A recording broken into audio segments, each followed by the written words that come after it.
Hello and welcome back to Supposedly Fun. My name is Greg and I am here today to do a Friday Reads video where I wrap up the week in reading. It was a successful reading week until it wasn't. I finished 4 books and then the week got weird. We'll get to that later when we do the actual Friday Reads portion of the video. We'll sort of tease why it got weird before we get to that. And I also talk about big bookish things that have happened in the world. And this is a big week for bookish things that have gone on in the world because the Booker long list landed. I'll link my reaction down below if you haven't watched it, if you want to check it out. But yeah, that's definitely the big thing. First, before we get to that, I wanted to mention my t-shirt and Pride, because I'm wearing my Protect Trans Kids t-shirt that I got from Montana Book Company, and I had been planning to wear this on Saturday, the day that this video is going to be posting, because Pride is like an all-week thing in Helena. There are a couple of different Pride celebrations across Montana that sort of stagger out, so it becomes like a summer of Pride, which I actually really love. Helena Pride is our favorite, though, because, well, for a lot of reasons. For one thing, it's always fun to have an excuse to visit the good people at Montana Book Company, which is my favorite independent bookstore. And it's good to support them because they're a really great business. They're very community-oriented, and my in-laws live in Helena. It's got a nice vibe. Like, Missoula feels like a party Pride. Helena feels like a celebration Pride. Fine line, but I think it's important. Anyway, we were really hoping that we would be there this year. 1, just because we love it. But 2, because we really wanted to support Montana Book Company. We were there last year to support them for their drag story hour. Protesters had shown up and it was a whole thing. In the last year since then, there has been a sort of weaponization against drag story hours, queer things in general, trans people just existing. Not just in the state of Montana, across the country, but it has definitely happened in the state of Montana, and it's scary, and they are targeting things like drag story hours, drag performances. Again, trans people just existing and being people. So I'm smiling because you have to laugh. But it's just really, really, really upsetting. And it's scary because there's a law that they were trying to enact that would ban drag performances in settings where it's a fine line. I think like drag performances in bars would probably be fine, but it's intentionally vague, like what would be encompassed in this law. But it is sort of specifically created to get rid of drag story hours and things like that. And where is the line? Like, where do you stop once you've achieved that, if you end up achieving that? It feels like Pride in general is being targeted. And we have all these Pride celebrations across the state of Montana. Again, we sort of have a summer of Pride here. I don't want those to go away. So it was really important to us to be there to support them last year. And this year, they managed to get a judge to block the law that has been signed into effect that would prevent these drag story hours. So because it's been blocked, they are doing 2. And we really wanted to be there to support them, and we will not be able to. So I wanted to mention this and just say, again, look for independent bookstores, because in general, they do good things for their community. But I particularly love Montana Book Company because they are such a community-oriented activist store. They are part of the lawsuit that is challenging this law that would ban drag story hours. And, there are people who are trying to ban books, and they are leading a fight against that. And that's really great. And I wish that we could be there to support them. So I want to mention that. I'll link their website down below. So if you feel inclined to support Montana Book Company, I would encourage you to do so. And I don't really want to spend a lot of time on the reason that we are not going to be there, because it's a little bit difficult and raw, but also because we don't really have a lot of answers at this time. It has to do with Jamie, our dog. So if you follow along, Jamie was diagnosed with a nasal tumor earlier this year. It's not uncommon for a dog her age and the breed of dog that she is, Welsh Terrier. And she ended up with a nasal tumor. We had her treated with radiation earlier this year, and last week we went for a follow-up, and there was good news and bad news. The good news is her nasal tumor had shrank 70% in size, and it could continue to shrink because you see the effects of the radiation for like 6 months afterward, and we're still within that window where there could be more of an impact. So that was great. The radiation treatment did exactly what it was supposed to do, and she is doing great. Unfortunately, they did find another tumor while we were there, and we don't really know what it means yet. We're still consulting with doctors to find out what our best treatment options are, and if we have treatment options. We do have a treatment option. We're just making sure before we do anything that we are only going to be doing good. We want to make sure no matter what we do, that we don't end up causing more harm and pain and difficulty and all that stuff. So it's a difficult conversation to navigate. And we did have to take Jamie to the emergency vet on Monday. That is why my reading week kind of crashed and burned after that. Again, it's not funny, but you gotta laugh. And she's doing great now. She's better. She's stable. And we just did not feel comfortable leaving her at the place where we usually board her when we leave. They are great. I believe that they would take very good care of her, but we don't want to put added stress on them to have this additional level of care for her and monitoring. And if something were to go wrong, I wouldn't want them to feel in a position where they have to blame themselves. It doesn't seem right. So we don't feel comfortable boarding her right now. And we can't take her with us because stressing her out would be a bad idea right now. And Jamie gets stressed in crowds. She actually just walked in the room. Let me see if I can get her on camera for. There she is. There she is. So she's doing okay. But we don't want to stress her out, and crowds stress her out. So we don't want to do that to her.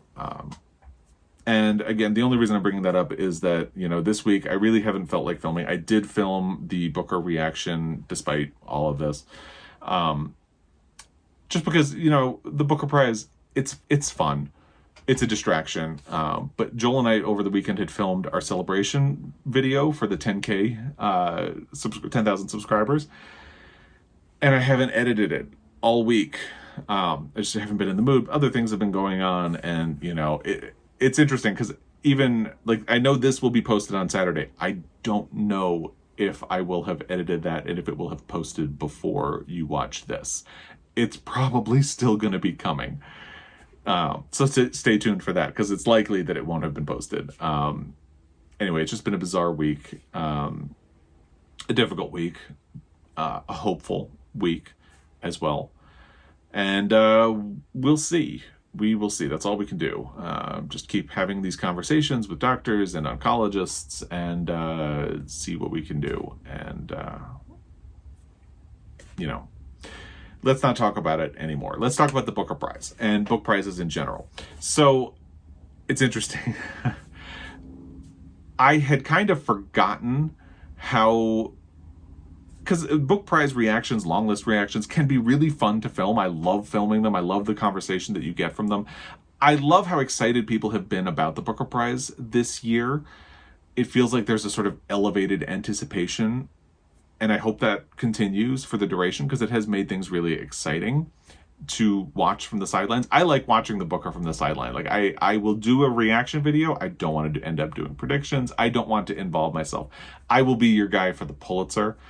I like to sort of watch from the sidelines with the Booker, but I do want to do my reaction videos. But I had forgotten that you can get a lot of negative response on them, especially if you aren't 1000% careful with the way you present things. So usually when I do a long list reaction, I'm very careful to say, I'm not trying to review any of these books that I haven't read. I'm just going through and trying to decide, do I want to read this book? Am I more interested in this one?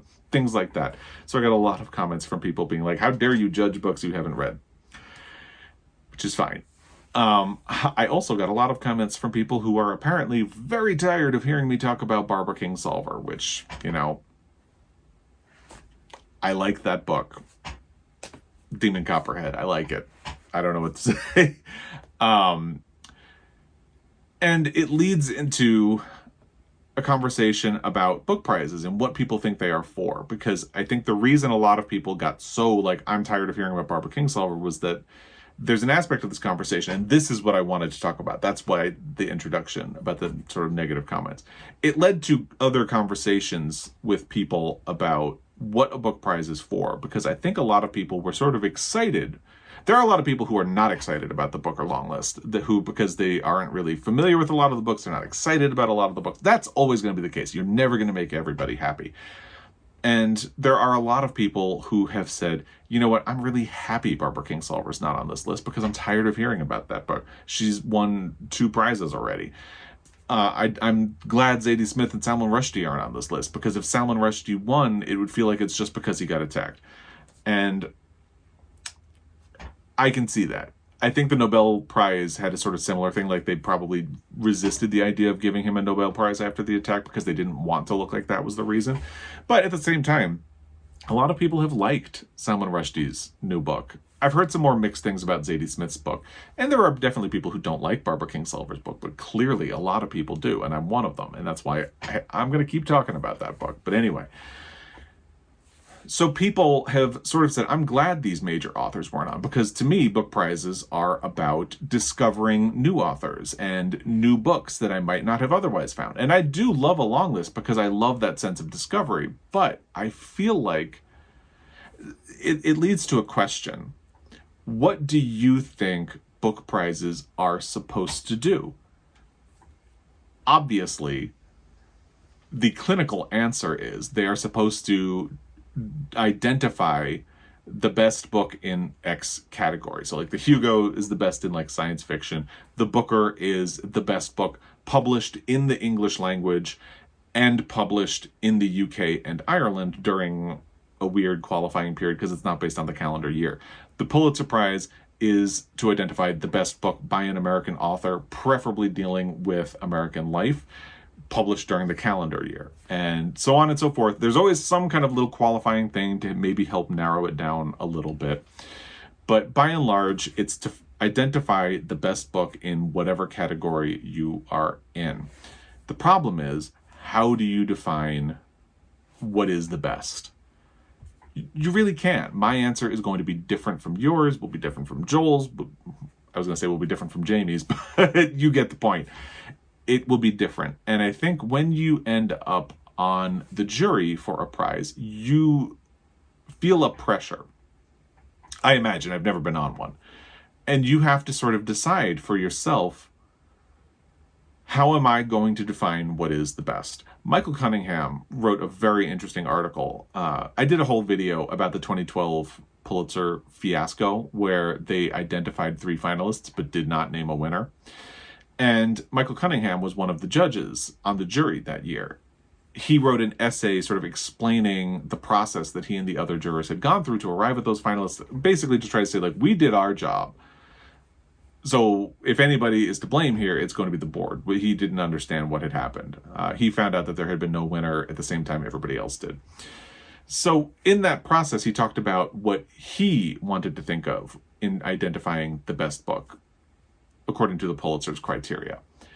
And I actually have started wondering since I did that video, because I wonder if the board couldn't get behind Train Dreams by Dennis Johnson because it had previously been published in the Paris Review, and it had been published as a book the year of that eligibility period. But that's like a whole rabbit hole it's just something that I've been thinking about since then. But anyway, it had been deemed eligible because it had been published as a book in that year and had not been previously published as a book.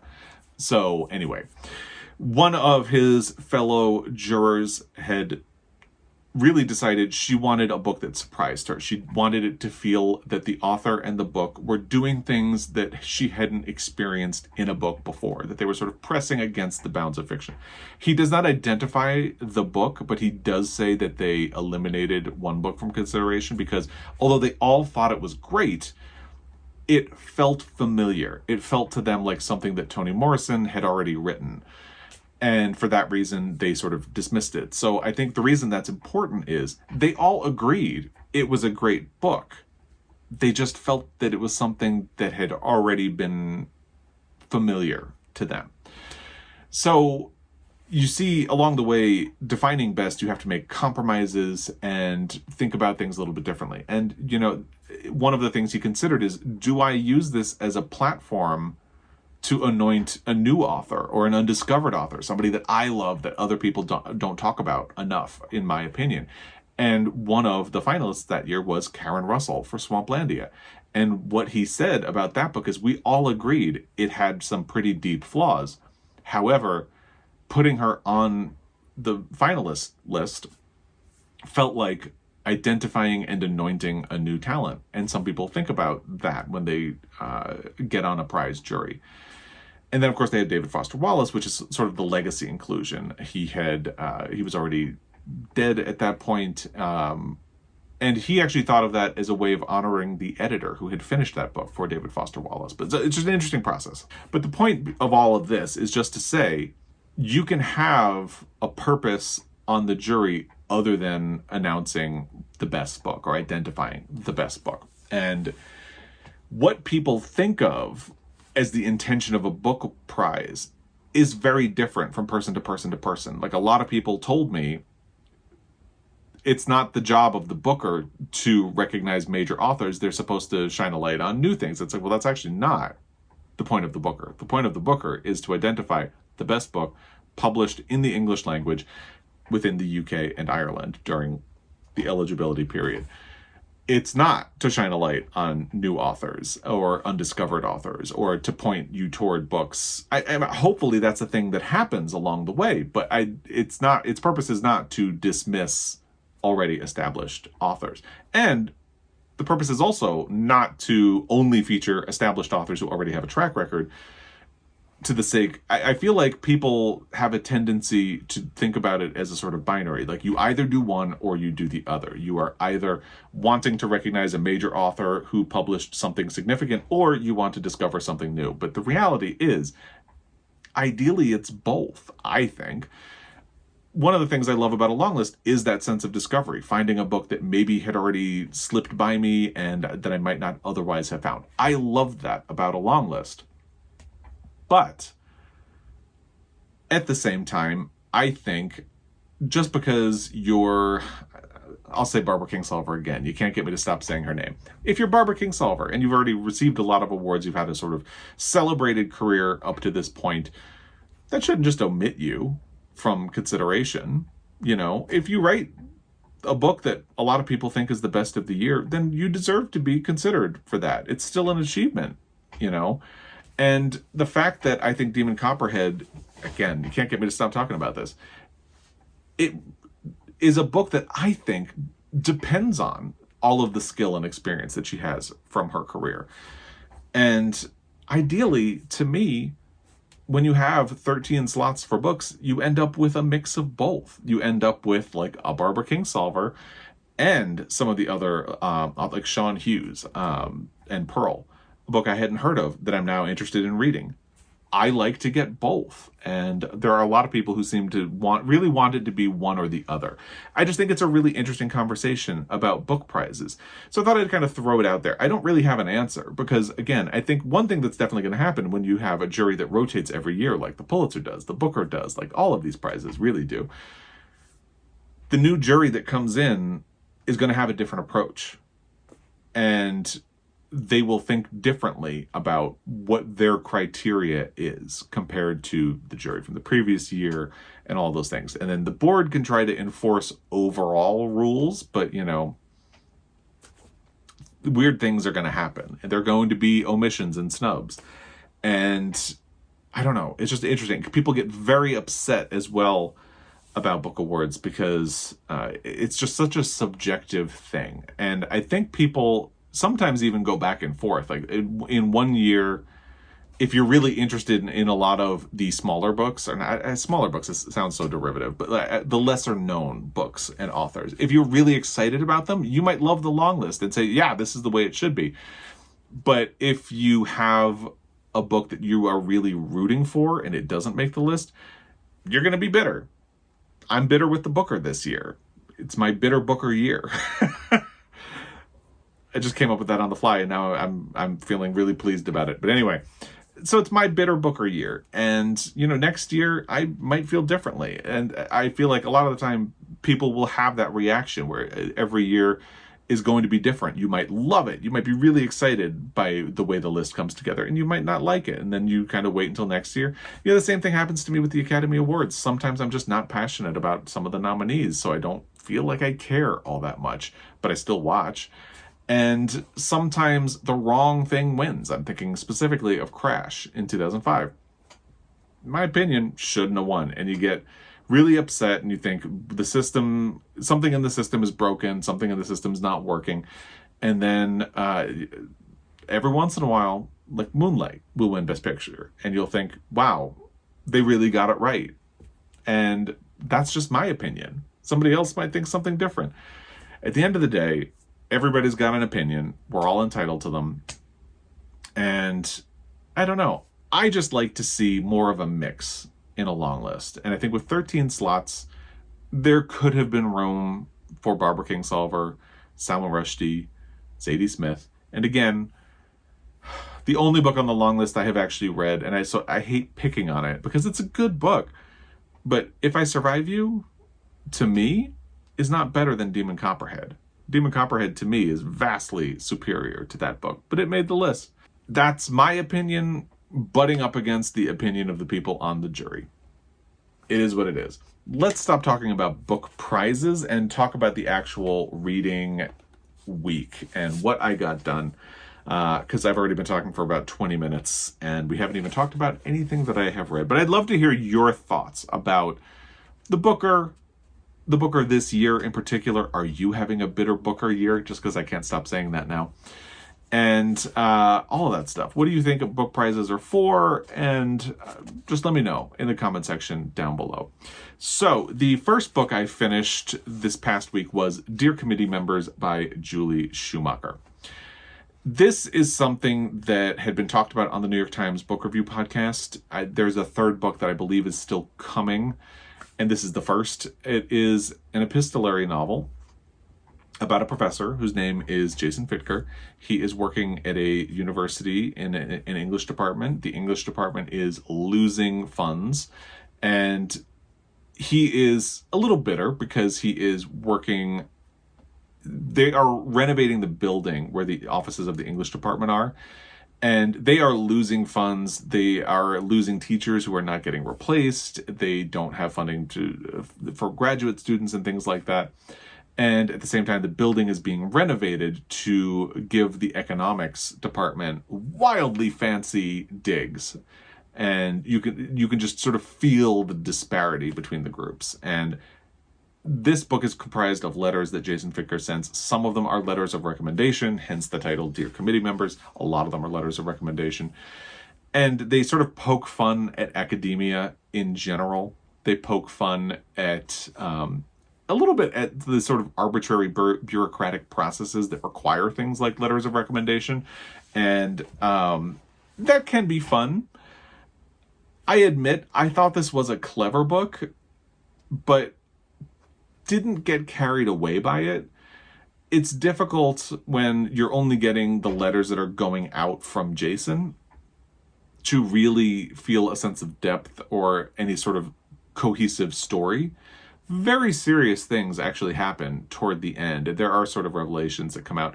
And of course, because the narrative has to twist to get some of these out, a lot of the time Jason will include information in a letter that has no business being in that letter. But it's just, it has to be there in order to let you know his history with the person that he's writing to.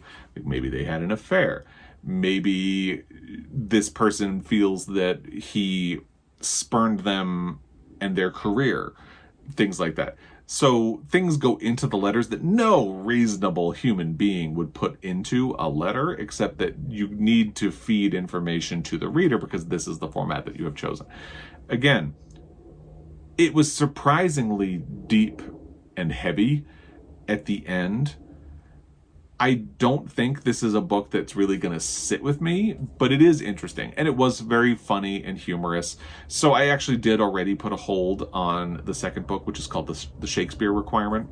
So in the second book, it's more of the same. It's letters that he is writing. He has, I think, he's trying to get rid of a professor of Shakespeare in the English department, and part of that is getting rid of the Shakespeare requirement or something like that. And it causes controversy, and a lot of letters start going back and forth. In this one, he's just part of an English department sending letters, and the story sort of teases out from there. So I'll continue with it, but I don't think it's anything that would be particularly meaningful to me over time, not in the way that the person who brought it up for the New York Times Book Review felt about it. And I think if you have been part of academia or anything to do with that, you'll feel really excited. It's part of the thing. A lot of people who have read Yellowface, a lot of people have said something like, well, who cares about what goes into publishing? Well, a lot of people actually care about what goes into publishing, I think.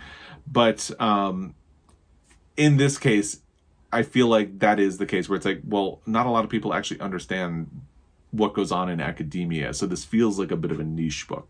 But it is fun. It is interesting. And like I said, I already have a hold on the second book. So it is something that I will continue to read as I have time. Then I picked up Stone Fruit by Levi, which I had also gotten from the library. This is a graphic novel, also very heavy because it deals with depression and anxiety and the connection between this lesbian couple. One of them has a niece who she babysits for. So in the beginning, interestingly, this is classified by, I think, Storygraph or my library, I don't remember which, as magical realism. In the beginning, the couple have taken the niece out to play, and you can see on the cover, the niece looks like a monster. It's because they're playing a game. They're being imaginative, but there's no actual magical realism in this book. It's just that they play pretend with the niece a little bit. It's just an interesting thing. Anyway, there's tension between all of the adults. The woman her sister is the mother of the child. There's tension between them that's sort of unresolved. There's tension between the sister and the girlfriend or the partner. She doesn't really like her, doesn't really like that she's around her daughter all the time, doesn't like that her daughter likes her. And there's tension between the two of them because they are both sort of struggling with depression and anxiety and trying to form a life together that is healthy, and they're struggling to do that. It is a very deep and interesting story. I enjoyed it. If you are thinking of reading it, just know that there are those triggers in it. It reads really quickly. I read it in like an hour because it's a graphic novel. So both of these were done Saturday and Sunday.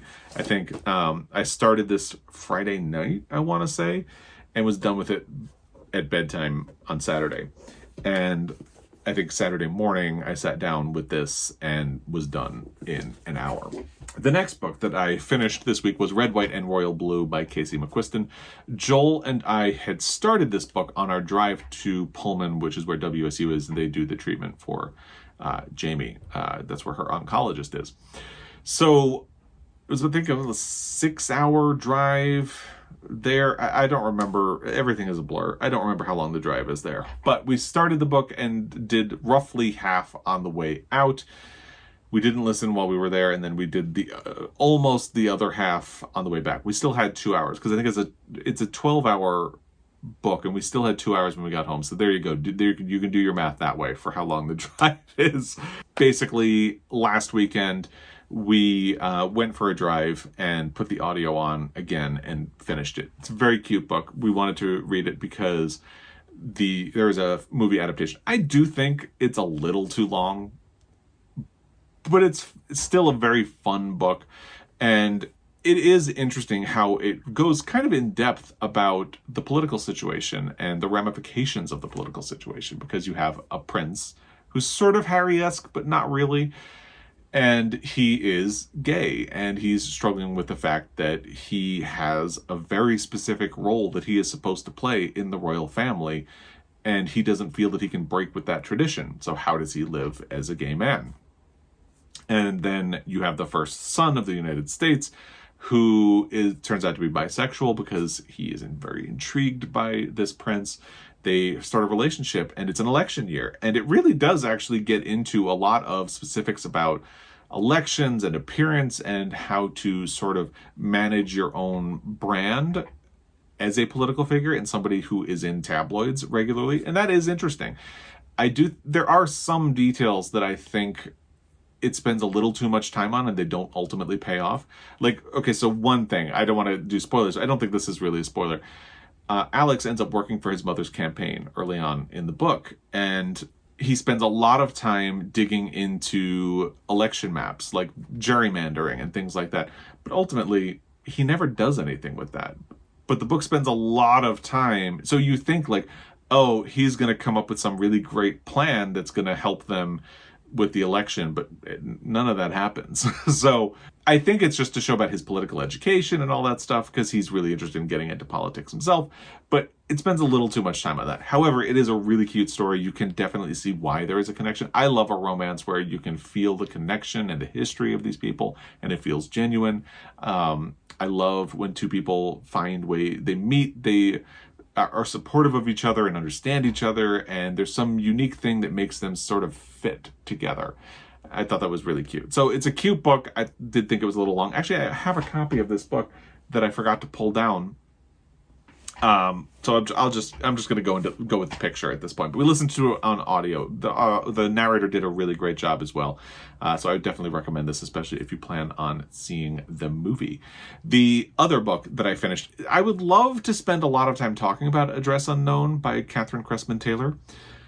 However, it's a very short book. I listened to it on audio. The audio is like an hour and includes a foreword and an afterword. So the book itself is about 35, maybe 40 minutes.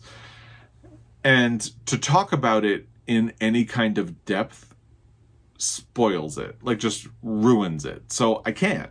All I can really tell you is that this is a book that was published in the late 1930s. So obviously before the United States entered World War II. It was one of the first books that sort of gave a glimpse at what life in Europe was like. So you have two long-time friends from an art gallery in San Francisco. One of them has moved back to Germany. And the sort of novella is letters that they send back and forth, revealing a lot about what was going on at the time politically in Germany and attitudes. And again, I would love to talk more about what it's about, but if I say anything, I'm going to ruin it for you. This is a huge sucker punch of a book. And again, it's only about an hour on audio, so I would encourage you to check it out. But I had to tell my mother-in-law and Joel about this, and my mother-in-law listened to it today, and she just texted this morning and was like, wow. I was like, right? But I feel like I can't say anything more than that because I'm going to spoil it if I do. So just know it is a huge sucker punch of a novella. Feels very powerful, especially with the forward and the afterword, and I would recommend it. So check it out. What am I doing currently? I had made a good chunk of progress on this other Eden by Paul Harding. Actually, last night. I had managed to read, I think, 37 pages before we had to take Jamie to the emergency vet earlier in the week, and then I didn't make a lot of progress at all after that. And I finally made a good chunk. So I'm about halfway at this point, and I'm really liking it so far. It's a very good book. It is based on a true story. I haven't really looked to see how true this is, but it is set on an island off the coast of Maine where there was sort of an interracial group of people. One of the initial couples who moved there, one of them had been enslaved and the other one was an Irish woman. So all of the children and subsequent generations are sort of in a similar mold. There's a very interracial quality, but they are definitely, in many cases, people of color. And it gets to a sort of sense of colorism about the people on the island and how white they are or how dark they are, and the perceptions people have of them based on that.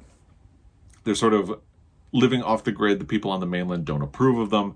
And there is this guy who's a sort of missionary. He goes to teach them about them, and he tells people on the mainland about what he finds and sort of inadvertently gets more attention on them.